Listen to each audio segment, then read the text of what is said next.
1절부터 7절까지 말씀을 합독으로 봉독합니다. 시작.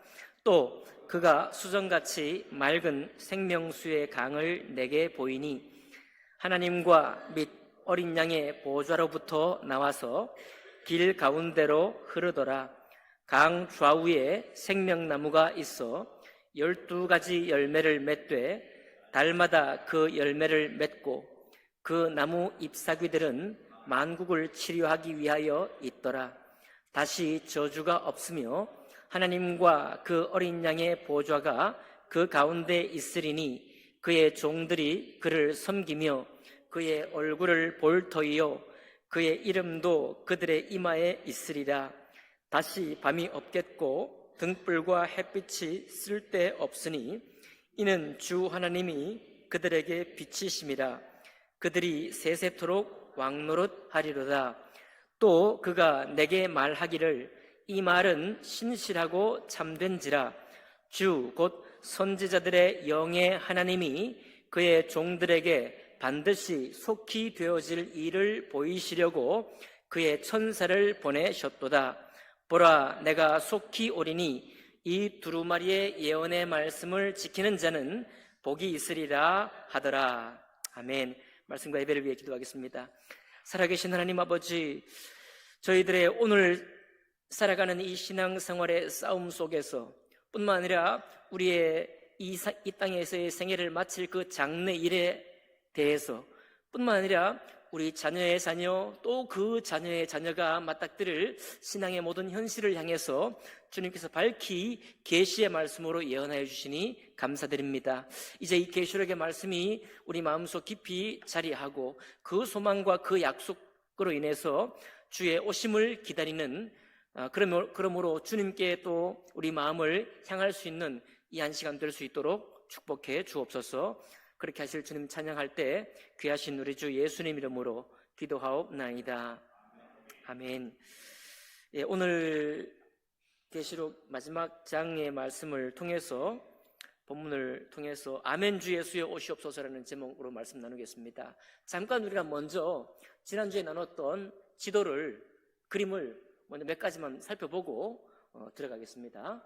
자, 지난주에 그러니까 이 요한계시록은 특별히 구약 성경의 모든 모티프, 구약 성경에서 펼쳐보이신 모든 예언의 말씀들, 그것을 그대로 가지고 와서 그 말씀을 기초로 해서 장래일을 보이는 말씀이거든요. 그래서 출애굽에 관한 말씀도 계시록에 나와 있고, 모세의 말씀도 나와 있고, 다윗에 관한 언약도 나와 있고 등등 나와 있고, 특별히 에스겔 성전의 말씀이 나와 있죠.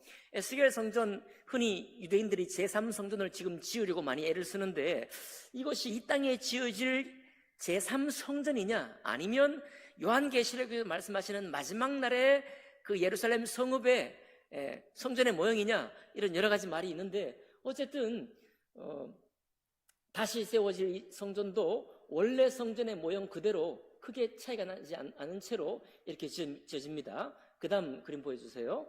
그래서 이 성전이 지어지면 이 성전을 통해서 이 성읍에 이 성전 안에서부터 생명수가 흘러나와서 지성소로부터 흘러나와가지고 성전 밖, 곧 그 성읍 전체를 적시는 생명수가 흐르게 되고, 이 생명수의 강으로 말미암아 좌우에 수많은 나무들이 결실을 맺고 열매를 맺는 것이 이 세상에 참 축복된 그런 계절이 오는 것을 말해주고 있거든요. 그 다음 그림 넘어가겠습니다. 예. 자, 그런데 이것이 에스겔에만 있지 않고 이사야 51장에도 하나님께서 우리의 장래 소망을 말씀해 주시는데, 여기도 보면 여호와의 동산 같다. 사막이 여호와의 동산 같게 될 것이고 황폐한 땅이 하나님의 에덴같이 될 것이다. 그런 약속이 나오거든요.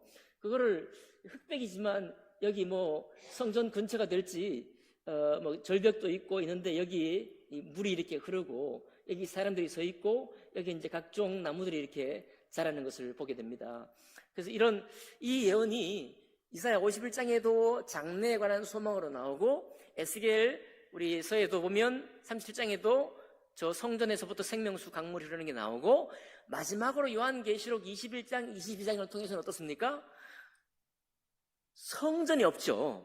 성읍만이 막 2,400km, 2,400km, 2,400km 입방으로 나오는 그 어마어마한 규모의 성읍이 내려오고 성전은 없고 오직 하나님과 그 어린 양만이 성전이 되시고, 또 그렇지만 거기서 생명수의 강이 흘러나와서 처음 에덴보다 더욱더 탁월한 그 에덴처럼 각종 나무가 결실을 맺는 그런 것을 보여주는 것이 바로 21장과 22장의 그런 말씀이 되겠습니다. 그 다음 넘겨주실까요? 자, 요거는 이제 우리가 이 계시록 말씀을 정리하면서 우리가 참 헷갈리는 것인데, 그리고 제가 여러분의 권면에 드리고 싶은 것은 이런 각종 주장, 이 주장에 너무 연연할 필요가 없다는 얘기예요. 우리는 사실 세대주의 전천전설을 믿습니다. 믿는다고 해요. 여러분, 예수 그리스도와 하나님 말씀을 믿는다는 그 고백하고 여기 전천전설을 믿는다는 말은 다른 뜻이에요. 다른 뜻이에요.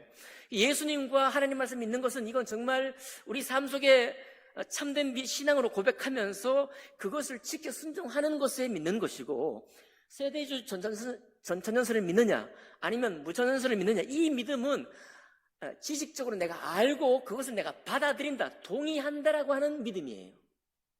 그러니까 우리의 신앙이 올바로 서서 나는 세대주의 전천전설을 우리 성서침례교에서 믿지만 나는 이것보다 다른 것을 더 신뢰해 라고 할 수 있어요. 아무 문제 없습니다. 그래서 우리가 성서침례교회를 다니고 있고 근본주의 침례교회를 다니고 있지만, 그래서 많은 사람 일반적으로 전천년 세대주의 전천전설을 믿고 있지만 나는 그거 믿지 않아 고백해도 아무 문제가 없다는 얘기예요. 신앙에서는. 이해가 되시겠죠? 세대주의 전천전설에서 중요시하는 건 뭐냐면 휴고의 위치예요. 휴고의 위치. 그리고 대환란의 위치입니다. 세대주의 전천전설은 믿는 사람들은 성도는 대환란을 거치지 않습니다. 대환란 전에 이미 휴고돼서 올라가요. 그러면 대환란을 거치고 천년왕국에 남아있는 건 뭐냐면 유대인들입니다. 나중에 신자가 된 유대인들과 불신자들이 겪는 것이 대환란이고, 이제 천년왕국에 다스린 내려온 성도들과 함께 다스리는 그것이 있는 거예요. 그리고 이 모든 것은, 이 천년왕국은 예수님의 재림 전에, 지상 재림 전에 다 있다. 이게 전천년, 재림 전에 천년이 있다는 말이 전천년이에요. 이게 이제 세대주의 전천전설이고, 그 다음 넘겨주세요. 저는 사실 세대주의 전천전설을 별로 그렇게 좋아하지 않습니다. 제가 좋아하는 거는 사실 역사적인 전천전설이에요. 이건 뭐냐면 교회가 7년 대환을 통과해요. 좀 낯설지만 결국 통과합니다. 그리고 통과한 후에 그때 성도의 뭡니까? 휴고가 있는 거예요. 휴고가. 저는 이설을 좋아합니다. 근데 이걸 좋아하나 저걸 좋아하나 상관없이 우리가 이제 안 보셔도 돼요. 우리가 집중해야 될 건 뭐냐면 계시록이 쓰여질 당시의 성도의 상태고, 그리고 이 성도의 상태가 오늘날과 앞으로도 계속 될 것이라는 사실이고, 그 같은 사실에 직면하고 있는 성도들이 무엇을 소망할 것이냐에 대해서 보여준 것이 계시록의 묵시라는 사실입니다. 그래서 사실을 좀 말씀을 드리면, 세대주의 전천전설이 너무 힘들게 살아갈 때, 이를테면 한국 전쟁이 있다든지 일제치하에 있다든지 이런 정말 너무나 거친 세상에서 신앙생활 하는 사람들에게, 야, 우리 교회는 더 이상 환난이 있지만 대환난 겪지 않습니다 라고 말했을 때 얼마나 소망이 돼요? 얼마나 감격이 됩니까? 우리는 이 교회 생활만 하면 이 교회를 통해서 하나님을 높이고 이 교회를 통해서 모든 것을 다 온전케 하면 우리는 바로 주님께로 간다 이거예요. 그러니까 저 이야기는 이스라엘하고 교회를 완전히 분리하는 것이고, 그리고 이 땅의 삶하고 소망된 그 천국의 삶을 완전히 분리하는 그런 이론이고, 이렇게 완전히 분리되니까 이 땅의 삶이 너무 힘든 사람에게는 저것이 참된 소망이 될 수도 있겠다라는 생각이 들어요. 그 이론은 옳고 그름을 떠나서. 그런데 오늘날 우리에게 문제가 생긴 건 뭐냐면, 세상과 교회를 너무 분리하고 이스라엘과 교회를 너무 분리해버리니까 이스라엘이 잘못했던 것이 교회가 반복을 하는 거예요. 세상과 교회를 너무 분리시켰더니 교회 안에 세상의 부패가 오히려 들어오게 되는 것입니다. 그래서 이것을 저는 너무나 명확하게 보기 때문에 사실은 세상과 교회를 너무 분리하면 안 된다 이거예요. 세상을 잘 보면서 세상 생활 가운데에서도 이 세상을 더 나은 삶으로 이렇게 개선해 가면서 그 가운데서 여전히 우리에게 만족 주지 못하는 것 때문에 교회와 하나님의 미래 소망이 더 소망스러운 겁니다.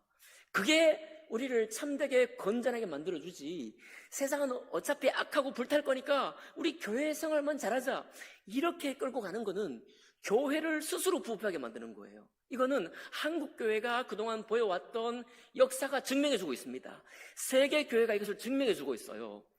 예, 교회 시대가 시작된 2000년이 됐는데 400년대에 어거스틴을 통해서 콘스탄틴이 기독교를 공인한 이후에 천년왕국이 시작됐다고 했어요. 그랬더니 교회가 막 교만되기 시작했습니다. 예, 로마 교황인과 이 주교가 막 세상 황제를 세웠다가 말았다가 폐위했다가 세우고, 이런 정말 하나님이니까 세상 어떤 왕보다도 하나님이 더 크시잖아요. 그러니까 교회의 권력이 세상 권력보다 더 높은 자리에 있었던 것입니다. 이론적으로 합당하죠. 하나님이 왕보다 더 크니까. 그죠? 그랬더니 결국 어떤 일이 생깁니까? 교황권이 타락해버리는 거예요. 가톨릭 교회가 부패해버리는 것입니다. 예. 교회가 교만해버리는 거예요. 그러니까 이렇게 돼서는 안 되는 것이죠. 교회는 하나님과 함께 동행함으로 겸손되어야 되는 거예요. 그죠? 그러니까 저 이론, 세상과 교회를 너무 분리한다든지 이스라엘과 이 기독교를, 유대주의와 기독교를 너무 분리해버리면 오히려 원치 않았던 이스라엘의 패역함이 교회에 들어오고 세상의 패역함이 교회에 들어오게 되는 원치 않는 결과가 생기는 거예요. 이것을 제가 비유로 말씀드리겠습니다. 여러분, 우리는 여행을 갈 때 어디로 갑니까? 좋은 곳으로 가죠. 네, 숙소도 좀 좋고, 생각만 해도 기분이 좋네요. 숙소도 좋고, 좀 먹는 것도 된장찌개, 김치찌개 너무 좋지만 색다른 거 좀 먹어보고, 또 눈여기도 있어야 되죠. 항상 우리 한국적인 자연만 보다가 이국적인 자연을 보고, 또 문화도 한국적인 정치가 너무 사랑스럽지만 이국적인 정치를 한번 취해보는 게 얼마나 좋습니까? 여행 갈 때 여러분 황폐한 곳으로 여행 가는 사람이 있겠어요? 선교여행 말고는 없습니다. 여러분, 선교여행 말고는 제3세계 이런 데 가는 사람 별로 없습니다. 예. 물론 뜻이 있는 사람은 다크 투어리즘 그래가지고 이 역사 여행 좀 생각 있는 사람들, 혹은 내가 너무 좋은 곳만 다녔더니 별로 소망이 없다, 정말 인간의 인류의 역사 속에서 어떤 일이 있었는지를 한번 짚어보면서 내 삶을 새롭게 하고 싶다, 이렇게 해서 역사 여행, 블랙 투어리즘, 혹은 다크 투어리즘, 검은 투어리즘, 검은 여행이라고 말해요. 네. 어두운 여행이라고 말합니다. 이게 역사 여행, 예를 들어서 제주도 가면 해수욕장만 가는 게 아니고 4.3 무슨 그게 있는데 간다든지, 아니면 일본군이 비행장을 만들었던 있죠, 삼방산 그 근처에, 그거 가가지고 사진 찍고 오는 거예요. 야, 일제가 이렇게 우리를 괴롭혔구나, 이렇게. 그걸 보고 오는 게 다크 투어리즘이에요. 그렇지만 일반적으로 우리가 여행 간다 그러면 좋은 데로 갑니다. 꽉 짜여져 있던 삶에서부터 해방감을 누리는 거죠. 새로운 새로운 세계에 대한 그런 기쁨이 있습니다. 근데 참 우리가 너무 청개구리 신보잖아요. 한참 여행 가서 좋은 거 만난 거 먹고 너무 좋던데 피곤함이 슬슬 시작됩니다. 그리고 충분히 있다가 인천공항에 딱 오면 그때부터 고향에 온 또 감사가 있어요. 그쵸? 다 그게 보셨죠? 역시 대한민국이 좋아요, 그러면서 또 어디 인천공항에서 이제 고향 좀 오면 이야, 역시 일산이 최고야, 그러면서 집에 와가지고 역시 집 떠나면 고생이야, 이런 얘기 한단 말이에요. 그죠? 사람이라는 우리는 참 그렇습니다. 그렇다고 집 떠나면 고생이라서 여행 안 갑니까? 집에 있으면 지겨워, 또 한참 살다 보면은. 그럼 여행 가야 돼요. 그러니까 하나님께서 왜 구약에 있는 이스라엘 역사를 잘 보게 하시고 그 이스라엘 역사 하나님의 말씀에 기초해서 장차될 일을 말씀하시느냐? 이 두 세계가 우리에게 꼭 필요한 겁니다. 여러분, 미래 세계, 하나님의 장차 올 저 천국을 소망한다고 해서 우리가 다니는 직장, 우리가 사는 이 세계를 더 나은 세계로 만드는 것을 거절하는 것은 잘못된 거예요. 당연히 짜증납니다, 여러분.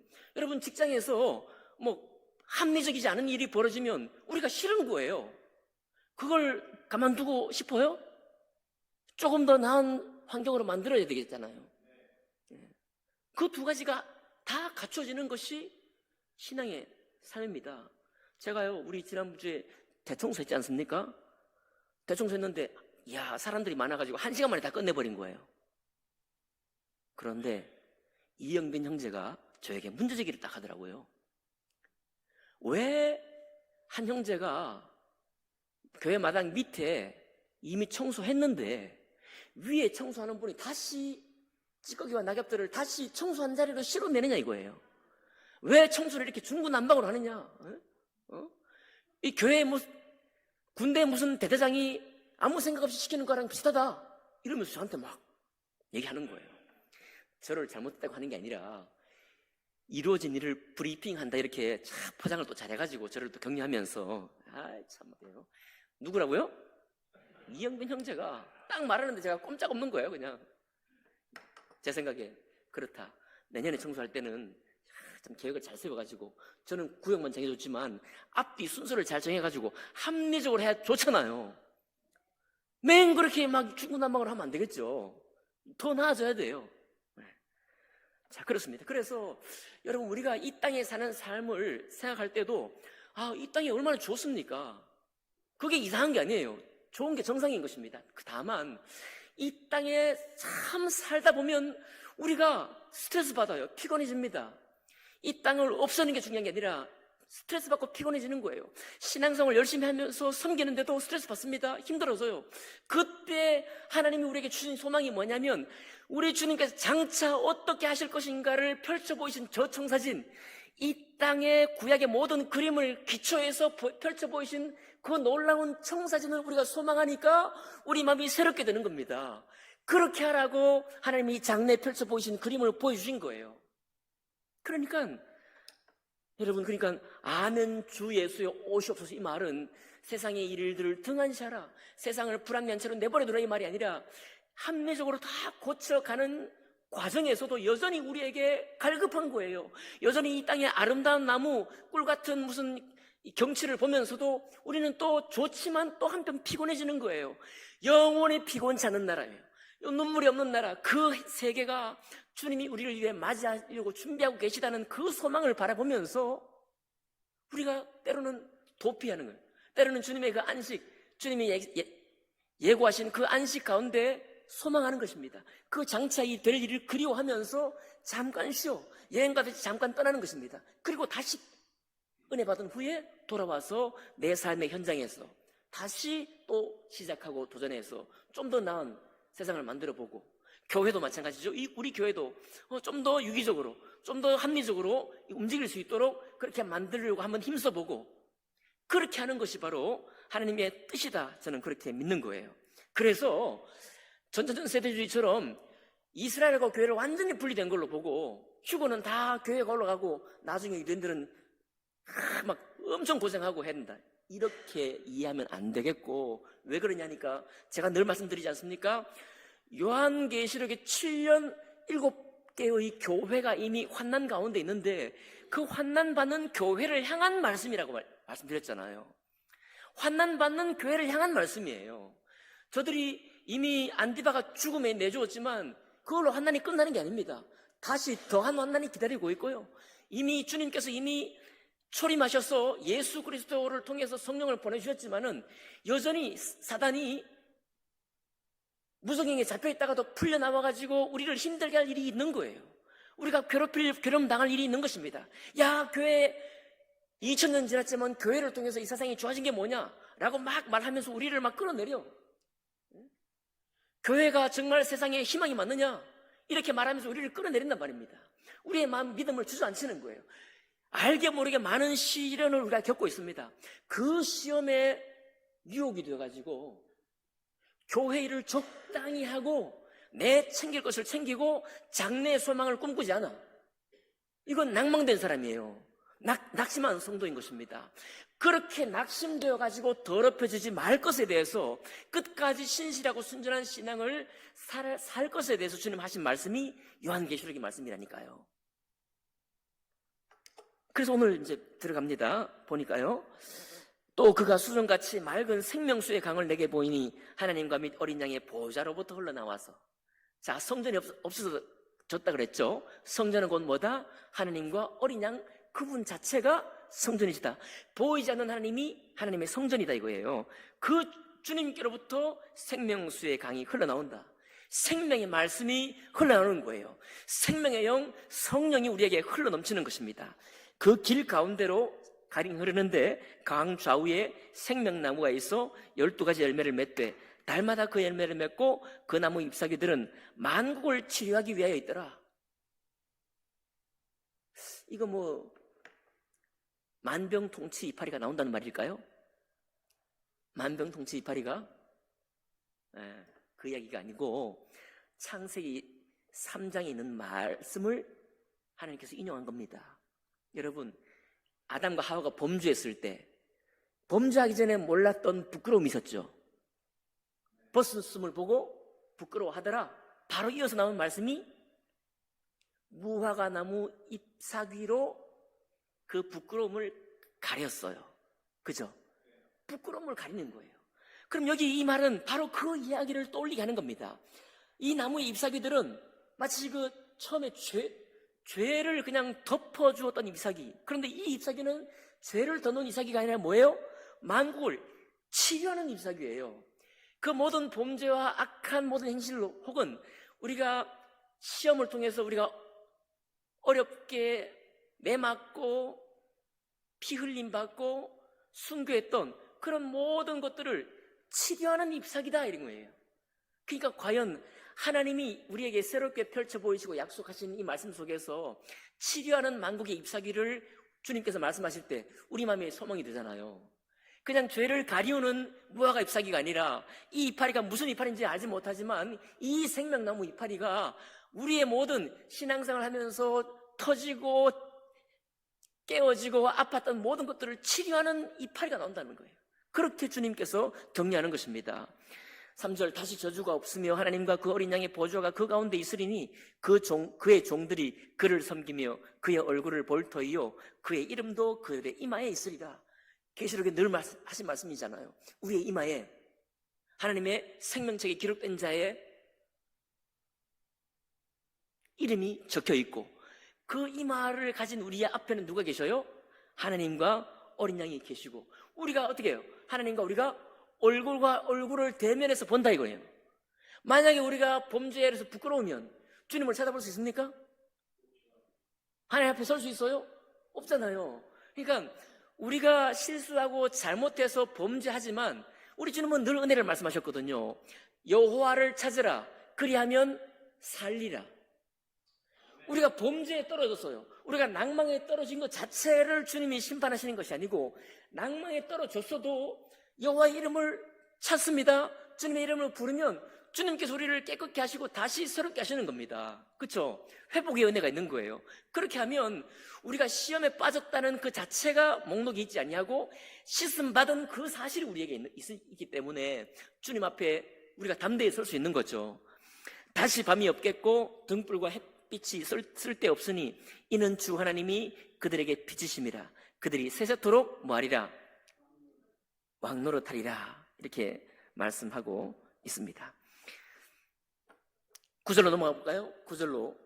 6절 보니까 또 그가 내게 말하기를 이 말은 신실하고 참된지라. 주 곧 선지자들의 영의 하나님이 그의 종들에게 반드시 속히 되어질 일을 보이시려고 그의 천사를 보내셨도다. 자, 반드시 뭐하려? 속히 되어질 일을 계시하신 이 말씀이 되는 얘기입니다. 마지막 오늘 말씀의 제목 바로 위에 보면 20절에 보면 아멘 주 예수여 오시옵소서라고 했죠. 그런데 바로 위에 내가 진실로 오리라. 어떻게? 속히 오리라 하시거늘 그러고 있잖아요. 하나님이 하신 말씀은 속히 될 것입니다. 속히. 우리 목사님들이 가끔 이렇게 기도하지 않습니까? 야, 이제 주님 오실 때가 가까웠습니다. 이렇게 기도하기도 하고 설교도 해요. 사실은 그건 조금 오해의 소질 여지가 있어요. 주님 오실 일이 지금 세상에 뭐 전쟁이 있기 때문에 주님 오실 일이 가까워지는 게 아니라 하나님의 약속 자체가 처음부터 속히 이루어질 약속인 거예요. 그러니까 뭐 무슨 현상을 보고 야, 무슨 징조를 보고 주님 오실 때가 됐다 이렇게 말하는 거는 되게 많이 실패합니다. 뭐 그렇게 말하기 시작하면 세계 제1차 대전, 제2차 대전 얼마나 심각했습니까? 세계적인 전쟁이 있는데 그때 주님 오셨어야죠. 그죠?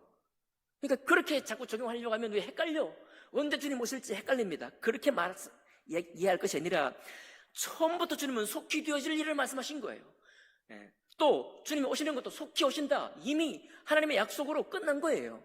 그러니까 속히 되어질 말씀이고 속히 오시는 것이 사실이기 때문에 우리는 그 사실을 바라고 주 예수의 오시옵소서라는 태도로 내가 곧 주님의 얼굴 앞에 서를 것이라는 이 마음을 가지고 오늘도 신앙생활을 하라고 주님 하신 말씀입니다. 이해가 되시죠? 그러니까 낭망에 빠질 때가 많지만 우리를 다시 이렇게 세워서 처음 순전한 처음 사랑을 회복해야 될 이유가 바로 여기 있는 거예요. 아니다. 너희들 생각하는 것처럼 성경의 비평가들이 생각하는 것처럼 아니면 교회 조금 다녔다가 교회를 욕하는 사람들이 말하는 것처럼 그렇게 뭐 이렇게 될 일이 아니다 이거예요. 주님의 말씀은 그대로 되고 속히 될 것이다 라고 약속을 하고 있는 것이죠. 이렇게 말하면서 이제 계속 말씀이 반복돼요. 말씀이 반복되는 게 어디 나오는가 하면 이제 13절, 14절, 15절 나옵니다. 뭐 12절부터 보면요. 보라 내가 속히 오리니 내가 줄 상이 내게 있어 각 사람에게 그가 행한 대로 뭐하리라? 갚아주리라. 나는 알파와 오메가여 처음과 마지막이요 시작과 마침이라. 지난주도 말씀드렸죠. 처음과 마지막이라는 말이 무슨 뜻입니까? 그냥 하나님은 이론적으로 주님은 창세하셨고 이 세상을 끝내실 분이다 이 말이 아니라 처음에도 똑같은 말씀으로 주님께서 세상을 통치하시고 그 중간도 주님이 똑같은 말씀으로 통치하시고 우리 다음 세대 뭐 로봇이 어떻게 되고 AI가 어떻게 되든지 간에 어떤 삶을 어떤 문화를 누리든지 똑같은 하나님 말씀으로 통치하신다는 거예요. 한결 같으신 분이시다. 어제나 오늘이나 동일하신 하나님이시다. 그 말씀입니다. 그러니까 11절 가보니까 불의를 행하는 자는 그대로 불의를 행하고 더러운 자는 그대로 더럽고 의로운 자는 그대로 의를 행하고 거룩하는 자는 그대로 거룩하게 하라. 뭐 사람들을 포기하라 그 말이 아니라 불의를 행한 자는 어떻게 된다는 거예요? 예나 지금이나 이스라엘이나 기독교회 시대나 상관없이 불의를 행한 자는 불의를 행한 대가 그대로 속히 응답될 것이고 더럽게 행한 자는 그대로 더럽게 행한 값을 당연히 받을 것이고 믿음에 있는 사람들, 의롭게 행하는 사람들은 의롭게 행하는 그대로 그 값을 받게 될 것이고 거룩하게 사는 사람들은 거룩한 삶 그 행위한 대로 그대로 속히 응답받을 것이다. 이것이 분명하다라고 다시 짚어주고 있는 것이고요. 14절에 가보니까 자기 두루마리를 빠는 자들은 복이 있으니 그랬습니다. 자기 두루마리를 빤다는 건 자기 두루마리, 자기의 겉옷, 외출할 때 입는 겉옷입니다. 제사장이 또 발에 끌리도록 입는 예배할 때 입는 의식의 옷입니다. 자기 두루마리를 빤다는 건 어떻게 빤다는 얘기예요? 다른 말씀에 보니까 주님의 피로 옷을 빤다라고 되어 있어요. 주님의 피로 옷을 빤다는 거예요. 그냥 뭐 세탁한다 이 말이 아니고 깨끗하게 만든다 그 말이 아니라 주님의 피로. 그러니까 우리가 하나님 말씀을 붙들고 나아갈 때 주님께서 피값으로 말씀을 증명하셨죠. 우리가 좀 도전하는 거예요. 이 말씀이 주님께서 피로써 당신의 하나님 말씀을 순종하는 것을 영혼의 모든 수고를 다해서 순종하시면서 하나님 아들이라 일컬음 받고 하나님의 살리심을 받아서 존귀하게 들림 받았던 것처럼 지금 7교회 성도들이 핍박받고 죽음에 내어주기도 하고 있지만은 바로 그렇게 말씀을 위해서 핍박당하는 것 자체가 그리스도의 피로 내 겉옷을 빠는 행위가 되는 거예요. 그렇게 할 때 우리의 신앙이 증명되는 것이고 그렇게 하는 사람들, 자기 두루마기를 빠는 자들은 복이 있는데 이는 그들이 생명나무에 나아가며 문들을 통하여 성에 들어갈 권세를 받으려 합니다. 왜 안 그렇겠습니까 여러분? 왜 이런 축복이 우리에게 없겠습니까?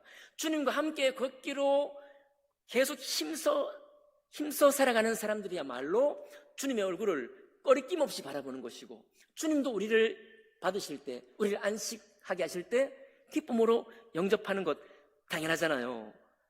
그러면 나쁜 사람도 어떻게 됩니까? 15절, 개들과 점술가들과 음행하는 자들과 살인자들과 우상 숭배자들과 및 거짓말을 좋아하며 지어내는 자는 다 성 밖에 있으리라. 사람들은 꾀를 낸다고 했습니다. 하나님은 속히 되어질 말씀을 우리 말씀하셨지만, 야, 이게 오냐? 이게 되냐? 이게 무슨 만화같이 이게 되냐? 하나님이 언제 오시냐? 이렇게 하면서 하나님 말씀에 순종을 더디하는 거예요. 그리고 지어낸 말들, 우리를 연약하게 만드는 말들에 자꾸 마음이 가. 그러면 결과가 어떻게 되는가 하면 이 땅에 삶만 남아요. 천국이 뭐 죽어봐야 알지 이런 말 하면서요. 죽어봐야 알지 이런 말 하면서 이 땅에 그저 내가 좀 더 풍요롭게 살고 좀 더 나은 삶을 사는 그것만 딸랑 남게 되는 것입니다. 여러분, 그 삶이 얼마나 피곤하고 얼마나 다른 사람을 멸시하는 삶인지 확인하셔야 됩니다. 나라가 부유할수록 사람들의 도덕성이 올라갈 것 같지만 천만의 말씀이에요. 두로와 이집트는 세계적인 부국이 되었습니다. 강력한 나라가 되었어요. 주님께서 뭐라고 말씀하시는가 하면 두로 보고 이집트 보고 너희가 하나님의 에덴 동산과 같다고 말했어요. 여기 계시록에 나오는 예루살렘 성읍에 각종 보석이 있지 않습니까? 두로에게 하는 말이에요. 두로에게. 이집트에게 나와요. 에스겔서에 두로에 대해서, 이집트에 대해서 말할 때 남보석, 홍보석 다 나옵니다. 그만큼 두로와 이집트가 이 땅에서 볼 때 영화로웠고 이 땅에서 볼 때 아름다웠고 문화적으로나 자연적으로나 너무 좋았다는 거예요. 그것을 비유하기를 하나님의 에덴 동산과 같다라고 비유했습니다. 그러나 너희가 교만하여져서 너희의 불의가 드러났도다 라고 말하면서 다시는 두로도 다시는 이집트도 이 세상에서 빛을 보지 못할 것이다. 그 예언된 거예요. 그 예언대로 여러분 티르란 두로, 지금 항구지만 세계적인 항구가 됐다는 얘기 들어봤어요? 다시는 그 두로가 일어나지 못하고 있습니다. 여러분, 이집트가 기원전 3천년대 피라미드, 스핑크스, 어마어마한 상형문자, 전 세계적인 문화를 이루었지만 지금 이집트가 세계를 주름잡습니까? 이집트 그렇게 못한다고 그랬거든요. 이집트도 그렇고 두로도 그렇고 주님 말씀의 예언 그대로 지금 적용되고 있는 것입니다. 뭐 할 때요? 이 땅에 삶만 남을 때 그래요. 이 땅에 아름다운 것만 남을 때는 반드시 교만이 드러나게 돼 있어요. 왜요? 하나님과 동행하지 않기 때문에 그렇습니다. 하나님과 동행하지 않기 때문에 그래요. 미가서에 말씀합니다. 오직 너희는 정의를 사랑하고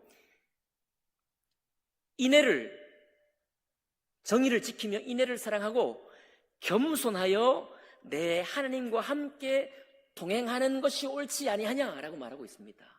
그 미가서에 하신 말씀이 계시록에 똑같이 적용되는 것입니다. 오늘날에도 똑같이 이루어지는 거예요. 그러니 거짓말하고 지어내는 사람들, 그래서 신앙이 연약해지고 이 땅에 삶밖에 없는 사람들, 그런 사람들 다 말세에 힘들게 된다는 거예요. 여러분, 이거는 그냥 협박하는 게 아니고 당연히 그럴 수밖에 없습니다. 아까 말씀드렸던 것처럼 이스라엘을 바라보고 교회는 교훈을 입어야 하고, 교회가 여전히 이 땅의 삶을 살기 때문에 이 땅의 삶을 열심히 하지만 이 땅의 모든 교회의 삶은 여전히 우리에게 피곤을 안겨주고 스트레스를 안겨줍니다. 왜요? 이 땅이 완전한 하나님의 세계가 아니기 때문에 그래요.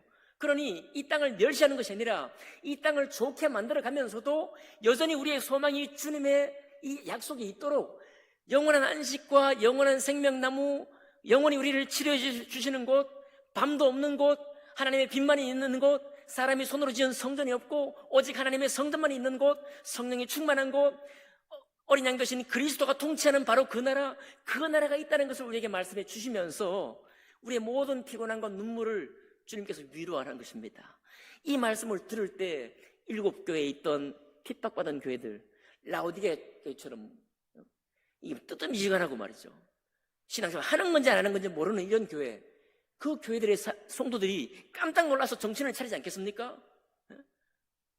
이 땅이 열심히 해봐야 이 땅에 삶밖에 없었고 말이죠. 믿음의 사람들 다 무너졌으니 내가 어떻게 저들을 이겨낼까? 내가 어떻게 저 인간의 존재를 극복할 수 있을까? 인간의 한계를 뛰어넘을 수 있을까? 그렇게 절망하는 사람들 얼마나 많습니까? 누가 인간의 한계를 뛰어넘으라 그랬어요? 하나님은 우리의 한계를 통하여 우리의 부족함을 다 사용해서 그 속에서 하나님의 이 놀라운 약속을 이루기를 원하시는 분이 전능하신 우리 하나님이십니다. 그 다시 말씀하시죠? 나 예수는, 이제 다시 예수님의 이름이 등장했어요. 앞에까지는 전부 다 죽임당한 어린 양 나왔지만 이제 갑자기 예수님이 등장합니다.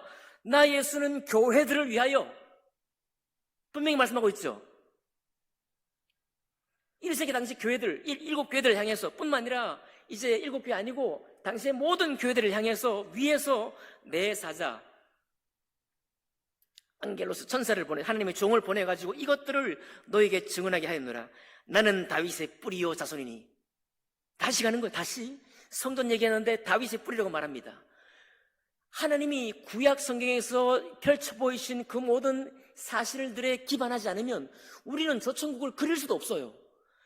하나님이 이상한 말로 아무리 말을 해봐야 하나님이 우리에게 약속하신 세계가 어떤 세계인지 알지 못합니다. 그런데 분명히 말씀하고 있죠. 예수님은 다윗의 뿌리입니다. 육체 가진 사람의 아들이에요. 사람의 후예입니다.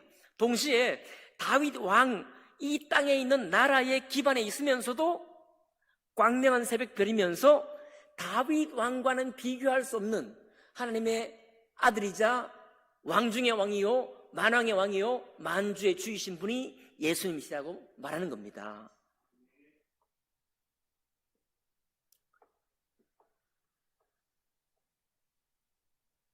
그리고 하시는 말씀이에요.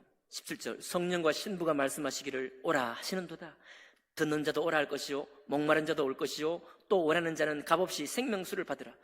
다윗의 뿌리요 자손, 이게 이스라엘이니까요, 유대인들이니까, 야, 이거 유대인들을 결국은 유대인들에 대한 약속인가 하고 잠깐 움찔하지만 17절 가니까 그 뿌리를 통해서 나타난 하나님의 아들인데, 이 하나님 아들에게 누가 갑니까? 오라. 누가? 듣는 자는 누구든지 오라 이거예요. 다윗의 후손만이 아니라 목마른 자는 누구든지 오라는 것입니다. 원하는 자는 누구든지 오라는 거예요. 누구든지, 천하 만민 중에 누구든지 다 그 사람들이 하나님의 생명수를 받게 될 것이고 주님의 영접 안에 있게 될 것이다 라고 말씀하고 있는 것입니다. 이 모든 축복을 마치는 그 말씀이 이제 우리가 좀 전에 읽었던 말씀이에요. 이것들을 증언하신 이가 20절에 이르시되 내가 진실로 속히 오리라 하시거늘 아멘 주 예수여 오시옵소서. 7교회 성도들의 외침이라고 생각한다면 얼마나 뜨겁겠어요? 주 예수의 은혜가 모든 자에게 있을지어다 하면, 요거는 요한이 축복한 말씀이죠. 요한이 축복한 말씀이에요. 주 예수의 은혜가 이 글을 읽는, 이 글을 회람하는 모든 자들에게 있을지어다. 나도 믿고 고백합니다. 아멘 라고 고백하고 있는 것입니다. 여러분, 그러니까 구약에 있는 말씀을 읽을 때도 계시록에서 주님께서 보여주신 이 청사진, 하나님의 미래 비전, 그렇지만 우리가 알지 못하는 오리무중의 비전이 아니라 철저히 주님의 말씀에 약속되어 있던 바로 그 말씀, 하나님의 복음과 신약에서 예수님께서 말씀하셨던 그 말씀이 그대로 동일하게 이루어지고 그 말씀을 지켜 순종하는 사람들에게 약속된 바로 이 일, 이 비전을 우리가 생각해 본다고 한다면, 여러분과 저는 우리 주변의 친구들을 바라볼 것이 아니라 사도들을 바라봐야 돼요. 사도들. 또 여러분과 저는 누구를 바라봐야 됩니까? 예수 그리스도를 바라보는 거예요. 당연히 그분께서 육체의 곤고도 있었잖아요. 주님이 이 자들 내게서 떠나게 하옵소서. 육체 몸부림이잖아요. 하지만 다시 이어서 그러나 내 원대로 마옵시고 아버지의 뜻대로 하옵소서. 이런 충돌이, 주님도 이런 걸 겪었다고 한다면 여러분과 저는 왜 안 겪겠어요? 여러분과 저는 왜 이런 갈등이 없겠습니까? 신앙적으로 사는 삶과 이 땅에 사는 삶에 왜 충돌이 없겠어요? 그런데 그때 에이 모르겠다 하고 내 뜻한 대로 선택하기도 하지만, 그죠? 내 원하는 대로 하기도 하지만 주님의 이 신부의 단장을 생각하면서 다시 일어나서 하나님 말씀에 순전하게 달려나가고자 할 때 우리에게 영원한 축복이 예비되어 있다. 라는 말씀입니다. 구원받은 여러분, 구원이 너무 놀라운 영광이지만 우리의 신앙생활은 더 영광스러운 거예요. 남아있는 우리의 인생 동안 인생의 즐거움과 세상의 즐거움도 여러분이 잘 만끽하기를 바랍니다. 그러나 거기에 잡히지 마시고 하나님이 약속하신 이 약속과 주님이 우리에게 보여주신 그 신앙을 계속 바라보면서 흔들리지 않고 견고히 서가는 여러분과 제가 되기를 주님 이름으로 축복합니다. 기도하겠습니다. 살아계신 하나님 아버지, 오늘로써 요한계시록 전체의 말씀을 함께 나누었습니다. 아버지 하나님, 주님께서 이렇게 강력한 심판의 말씀을 반복하실 뿐만 아니라 그러나 너무도 영광스러운 생명나무 생명수의 축복을 우리에게 또한 약속하신 것을 봅니다. 하나님 아버지, 불의한 자는 불의한 대로 값을 받을 것이고 의로운 자는 의로운 대로 값을 받을 것이며 더러운 자는 더러운 대로 값을 받을 것이고 거룩한 자는 거룩한 대로 주님 앞에 응답받을 것을 생각할 때, 오 하나님, 우리가 어느 편에 속해야 할지 너무나 분명해졌습니다. 아버지 하나님, 구별되어서 주님 말씀과 함께 겸손히 걸어가는 예수 그리스도와 동행하는 저희들 모두가 될 수 있도록 축복하여 주시옵소서. 하나님, 빛과 소금의 사명을 감당하는 성포 성서 침례 교회가 될 수 있도록 하나님 인도해 주시옵소서. 그렇게 하실 주님 찬양할 때 귀하신 우리 주 예수님 이름으로 기도하옵나이다. 아멘.